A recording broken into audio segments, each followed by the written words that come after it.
So nothing else was done as far as them talking to Miss Johnny about No. acceptance of responsibility? The only thing Miss Johnny said, they called and asked her for her updated address, and that was it.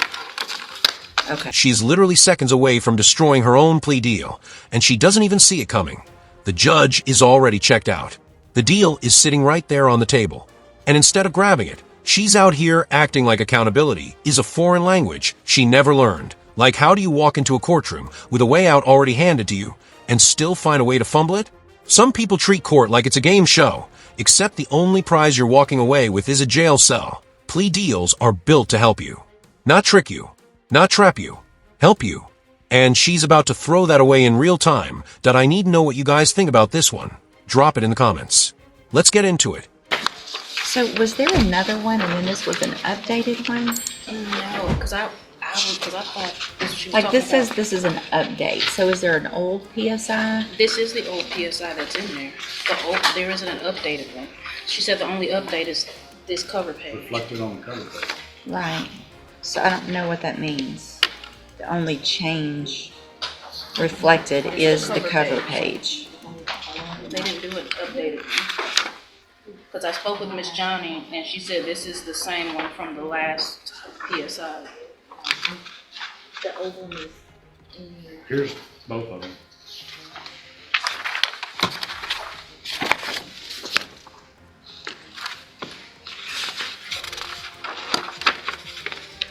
I guess I don't understand why we got two.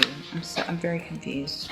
Well, this was Remind one me. where she had pled and you refused to go along with it because she didn't accept responsibility for the crime. Uh-huh. And then we came back and she did accept responsibility, so we re-pled for the same. Okay. There was a different attorney involved on the first time, and then I was appointed. Yeah, she pled in May of last year. Was full deferred with Tom Burbank.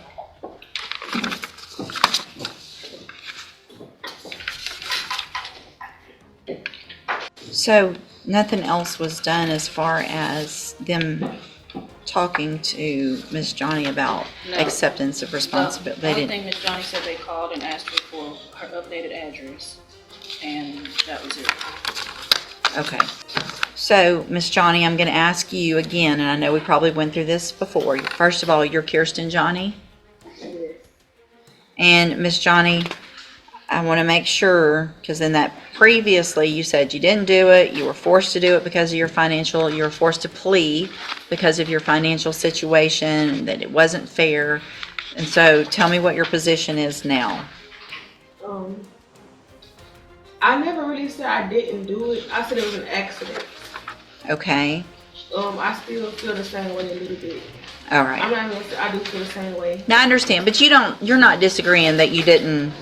I said it was an accident. Somebody grabbed you by your foot. That's like somebody accidentally hit you in the back of your head. You're gonna have something that's normal. Well, right, because you were not complying with what they told you to do to get out of the car, correct? I was pulled over because I was in a high. I stay in the area. I was pulled over because. Hang on. Don't talk yourself out of this again. Because if you want to talk yourself out of it, we'll put it on the trial docket and we'll get it done in a few weeks and let a jury decide. I'm not trying. Look at me.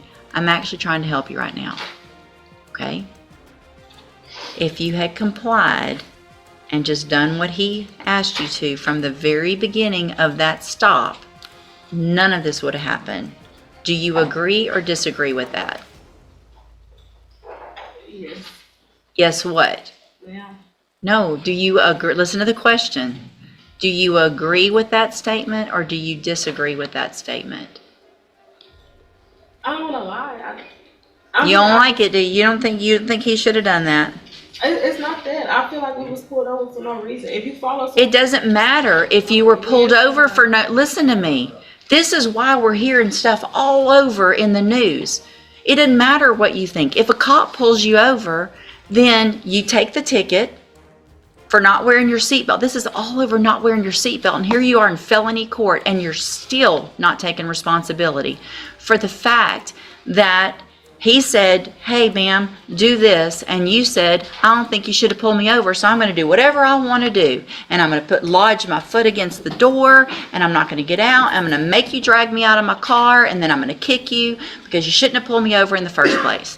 When all you had to do was get your ticket, go to JP court, and try to fight it there legally.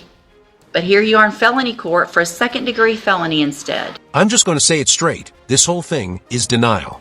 Pure, unfiltered denial. Not, I made a mistake. Not, I should have done better. Just excuse after excuse after excuse. Like if she stacks enough of them, reality is somehow going to change. And here's the thing that actually gets me. The moment you start blaming everything except your own choices, you've already lost. Not halfway lost. Fully lost. The system isn't perfect. Nobody's saying it is. But it is also not designed to babysit grown adults who refuse to take ownership of their lives. What blows my mind is she genuinely believes she can still talk her way out of this. Like watching someone argue with gravity. At some point gravity wins. It always wins. And I've said this before, some people get so deep into victim mode that change actually starts to feel more dangerous than consequences. It's easier to point fingers. It's easier to play the role. Because owning your mistakes means you have to actually do something about them. That if she had just faced the truth the first time, she'd probably be walking free right now. Instead, she's standing in front of the same judge, running the same excuses, heading toward the same outcome. This is not bad luck. This is not the system failing her. This is a pattern. And patterns don't break themselves. Here's my real question. Does she actually want help? Or does she just want an audience? Drop your answer in the comments. I genuinely want to know. So do you want to try to tell that story to a jury, or do you want to accept some responsibility today? I don't feel like going to trial. You don't feel like going to trial. Well, there's two parts to that question. Do you feel like accepting responsibility? Yes, sir. Do you think it would be a better idea next time you're pulled over to comply and just do what they ask you to? Yes. And Your Honor, just for the record, Miss Johnny did review the video with me in my office, so she is aware of what all transpired. She saw it. And do you have any reason to believe she shouldn't be pleading to this from what you saw? I do not. So, I mean, you even saw how you acted.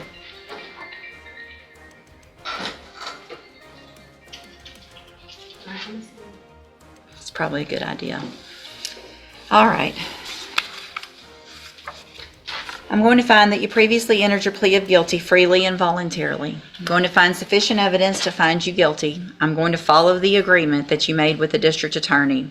I hope you prove me wrong on this, because I really have some concerns that you're going to be able to be successful, because you're not taking responsibility and you're not wanting to follow directions and things like that. And you're about to have 4 years of having to follow directions on probation.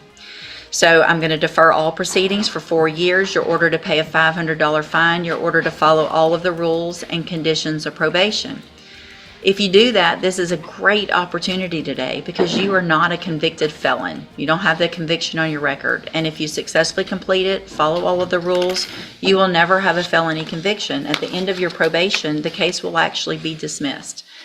The other side to that, though, and this is really important for you to understand, because we've had this conversation now so many times, I'm not likely to forget you. And you can ask anybody, and Ms. Holmes has known me for a long time. It's not usually good when I remember people, right? So if you violate your probation, you'll get brought back into court. You could be found guilty, which means you become a convicted felon, and I can sentence you to prison anywhere in the range of punishment, which is up to 20 years in prison for this. You understand? All right, I'm handing you the trial court certification that shows this was an agreement that I followed, so you've waived your right to appeal.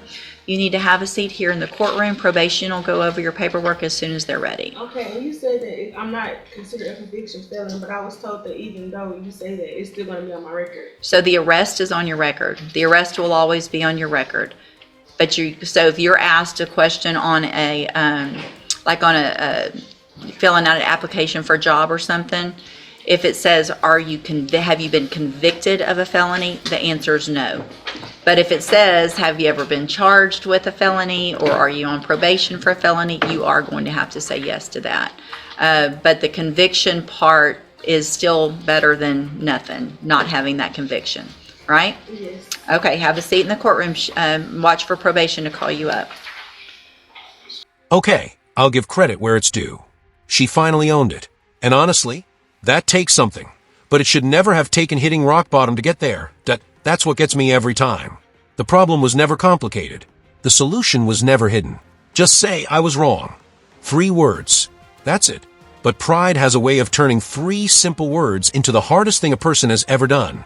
And here's what nobody talks about. Accountability isn't weakness. It's not losing your identity. It's not admitting you're a bad person. It's just proof that you're actually capable of growth. The people who can do it aren't strong. They're just stuck. Now, probation. Let's talk about probation for a second, because people completely misread what it is. It is not a punishment. It is not the system going easy on you. It is a mirror. It shows you exactly who you really are when nobody's forcing you to behave. And what I keep seeing is people treating it like a suggestion. Like optional homework. It is not optional. It is a privilege, and privileges get taken away. The system has handed this woman chances that most people never get. And I genuinely hope, I really do, that she's finally done running for herself. Because this might be the last easy exit she ever sees. Pride is expensive. It costs you time. It costs you freedom. It costs you opportunities that never come back. And all of it, every single bit of it, could have been avoided with just a little humility from the jump. Let me know in the comments what you thought about this ruling. Was it fair? Should she have gotten another chance? I want to hear both sides. And if you're new here, hit that like button and subscribe, because we break down cases like this every single week. See you in the next one.